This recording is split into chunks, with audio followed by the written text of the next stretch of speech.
As many of you know by now, the devastating wildfires in Canada have created smoke that is traveling along much of the East Coast. While they continue to battle these historic fires, Philadelphia sends our thoughts and prayers to our neighbors in Canada who have been displaced, who have lost their homes, businesses, and property. We hope that the smoke may lessen today, but it's still potentially dangerous, and we urge residents to continue taking precautions. Health Commissioner Dr. Bedegal is here with us today and will review the recommendations and resources for our residents. Smoke outdoors also presents a danger to those working outdoors, including city employees. Out of an abundance of caution, the city has directed non-emergency personnel to avoid working outdoors today. They will create impacts to the following city services. All streets department outdoor operations will be suspended. Already, they started at noon today. This includes trash and recycling collections, mechanical cleaning, paving, traffic, street lighting, and street repairs. This is being done out of abundance of caution for employees sensitive to the air pollution. Residents should leave their trash and recycling at the regular pickup locations if their materials have not yet been collected. The Streets Department will provide additional updates later as the situation continues. In addition, outdoor programming at recreation centers will be canceled or moved indoors. Philadelphia Parks and Recreation after-school programs will be held indoors. Recreation centers are open until 9 p.m. this evening. City recreation buildings are open to the public and offer a safe indoor alternative during periods of poor air quality. Residents can contact their local rec center to confirm the status of individual programs. All city-sponsored after-school activities will be moved indoors. More details and any new updates will be posted on the city's website, phila.gov. Emergency services such as fire and police will continue as usual. Please know that we are monitoring the situation constantly and will share updates and guidance when appropriate. The health of our residents and workers is paramount. Philadelphia, please take good care of yourselves and look out for each other. And now I'll turn it over to Dr. Bedegal.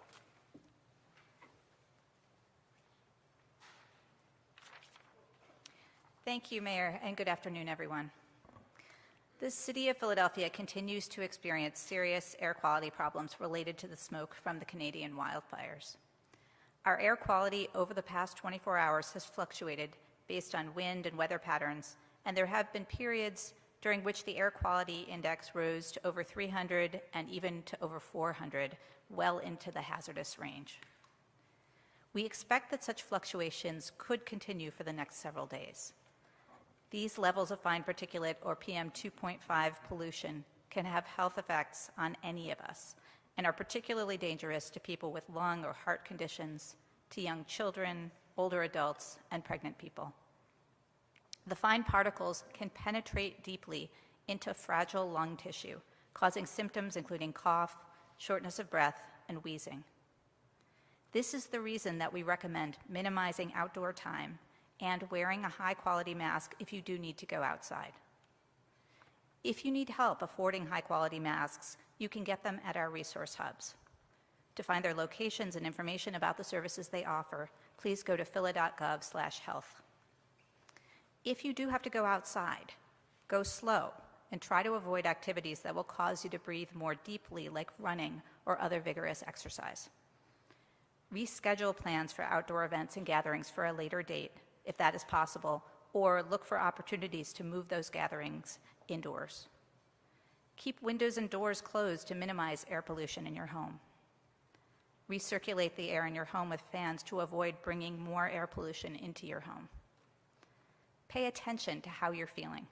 If you're having trouble breathing, feeling nauseous or dizzy, you should seek medical attention as soon as possible. And please stay up to date on the situation, which is changing rapidly hour by hour. You can follow the Health Department and the Office of Emergency Management on Twitter. Sign up for emergency alerts by texting ReadyPhila to 888-777. And you can go to airnow.gov for updates on the air quality index in the city, and those are updated very frequently. So thank you all. I'm going to turn things over to Stephanie Tipton now.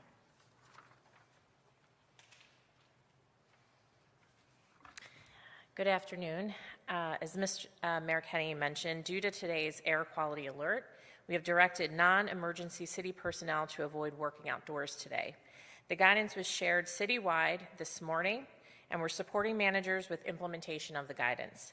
Personnel who have duties and activities that can be performed indoors should work indoors today. If that is not possible, employees may be excused for the day and will receive excused time for that absence. If employees must go outdoors to travel to and from work or between buildings or work locations, we are asking that they please wear a high-quality mask. As always, we appreciate the hard work of our employees who keep our city open and operating, and we're committed to protecting their health and well-being along with city residents. I'll now invite Dr. Watlington to join us.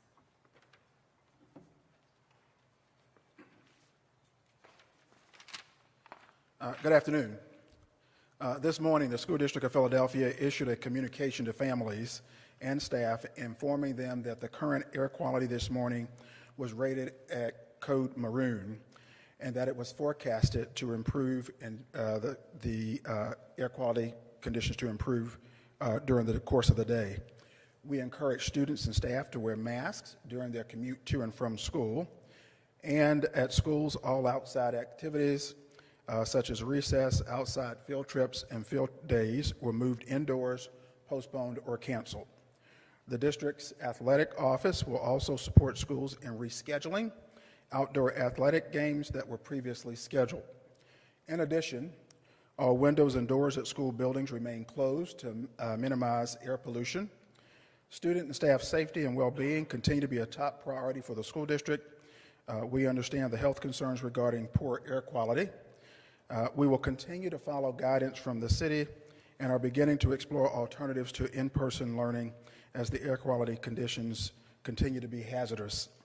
We will continue to follow events and will confirm and share a decision regarding school tomorrow with school and communities, with schools as well as our community later this evening. Thank you.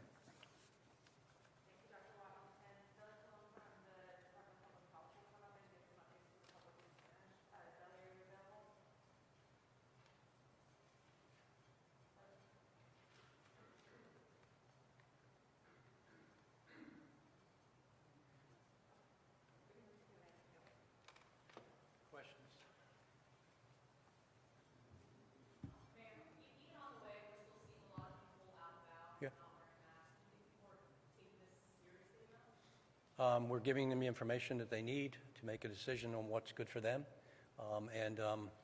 We're not in a position to force masks on people, but we're giving them guidance, and hopefully they'll follow that guidance. That's all that we can do at the moment. Let's see, what else can we talk about here? Mayor, the city of Philadelphia, the children in the city of Philadelphia have an asthma rate of about 21%, much higher than in many cities in the country, maybe the highest. What's your read on the impact here on these kids, and how do you see that as a policy issue? You've talked a lot about the welfare of kids during your Why administration. don't I ask the doctor? So we are very concerned about the kids with asthma in Philadelphia. Prior to this event, we've been working on a plan across the city, across stakeholders, for how to address asthma. Our rates are higher than in other places in the country. Some of that relates to smoking. Some of it relates to indoor air pollutants related to housing quality, mold, dampness, pests. But certainly an event like this is more dangerous for kids with asthma.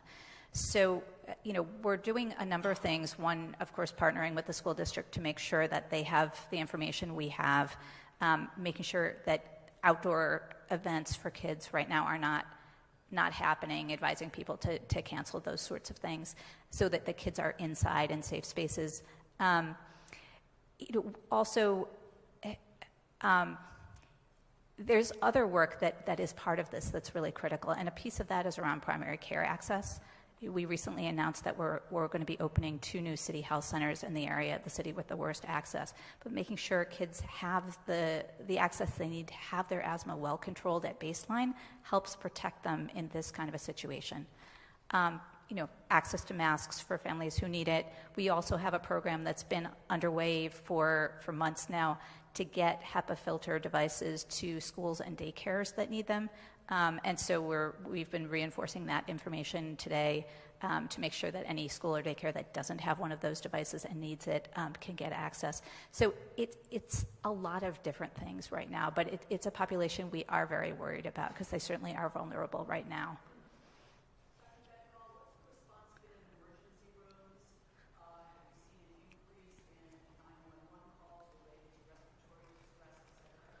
So I don't have 911 data, and the ER data I have is only through Tuesday night, but I've been reaching out to our hospital partners, and interestingly, they are not seeing an uptick.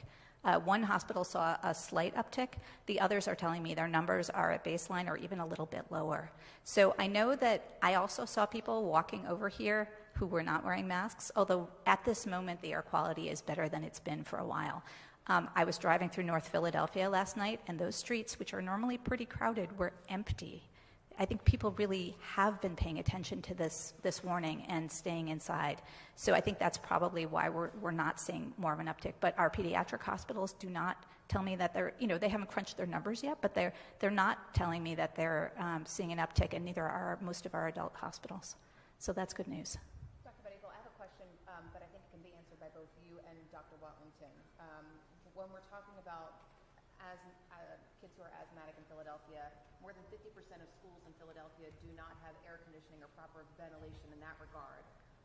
With windows and doors closed, how is that ventilation kind of contributing to those who are asthmatic or have breathing conditions? And has the school district supplied some of these schools without that proper ventilation system with air filters and things to keep kids in school during this? Good afternoon. I'll just say quickly, you are correct. 57% of our schools do not have adequate air conditioning to be able to close schools during hot weather days. With the temperature not climbing in excess of the upper 70s today, the precaution we've taken is that we've deployed nurses throughout the schools to make sure to check on any staff or students who might have some issue, discomfort, or some kind of condition we need to pay attention to. We've been in regular communication with our school leaders to see if there's anything else that they need. I think the one saving grace for today is the outdoor temperatures not climbing above the upper 70s. But no filtration in the rooms? It's no secret that the average age of our school buildings is 73 years old. We're really concerned with that, and so we're taking a look at what makes sense for tomorrow, and we'll have more to say about that once we get the latest updates this afternoon. Are you leaning towards closing the schools? We're going to wait until we get the latest updates so that we know exactly what the data look like, but we are considering all options for tomorrow. What's your absentee rate look like today? Do you know how many kids have stayed away? I'll pull the absentee rate once I get back to the office. I don't have it at the moment. I will tell you that we've communicated both with our leaders and the PFT and our staffs that any absences today will certainly be excused, both for staff and for students.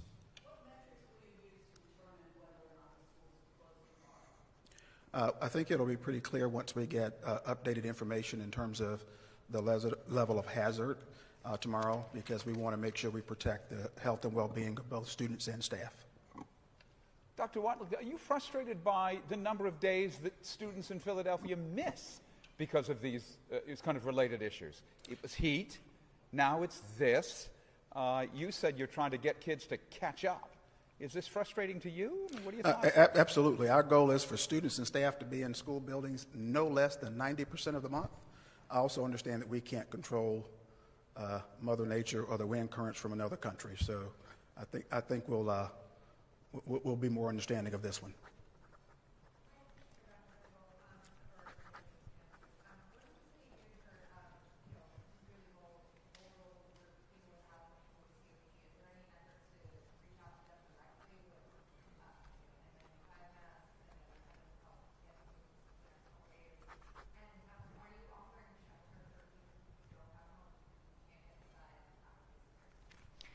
So in terms of what we're doing for people who are low income and at risk, we have 5 resource hubs around the city that are offering free KN95s for anybody who doesn't have access to those. So that information is on phila.gov/health, in terms of where those are located and their hours.